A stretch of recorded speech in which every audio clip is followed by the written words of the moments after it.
Hello guys, இன்றைக்கி நம்ம குழம்புக்கு யூஸ் பண்ணுற மஞ்சள், அப்புறம் நம்ம முகத்துக்கும் போட்டுக்கலாம். இதில் வந்து எப்படி அந்த ஃபுல்லாக அந்த மஞ்சளில் இருக்க குறுக்கு மீன் சத்து ஃபுல்லாக நம்ம கிடைக்கிற அளவுக்குன்னா, நம்ம விரலி மஞ்சள் வாங்கி யூஸ் பண்ணவே கூடாது மஞ்சள் பொடி அரைக்கிறதுக்கு. அதே மாதிரி கடையில் விற்கிற மஞ்சள்லேயும் பார்த்திங்கன்னா அந்த குறுக்கு மீன்ற ஒரு சத்து வந்து நம்மளுக்கு கிடைக்காத அளவுக்கு அவங்க வந்து அந்த மருந்து சேருக்கு அதை எடுத்து யூஸ் பண்ணிடுவாங்க.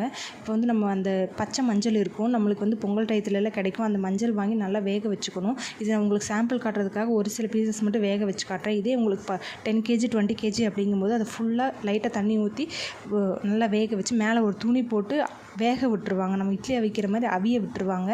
விட்டதுக்கப்புறம் பார்த்திங்கன்னா இதை நம்ம துருவி எடுத்துக்கலாம். இல்லை இந்த மாதிரி ஸ்லைஸாக கட் பண்ணி வெயிலில் இந்த உடச்சா உடையணும், அந்த மாதிரி உடையிற அளவுக்கு நல்லா காய வச்சு எடுத்துட்டிங்க அப்படின்னா, காய வச்சு நீங்கள் இந்த மாதிரி அரைச்சிட்டிங்கன்னா நல்ல மஞ்சள் அந்த மிக்ஸி ஓப்பன் பண்ணும்போதே பார்த்திங்கன்னா நல்ல ஸ்மெல் இருக்கும்.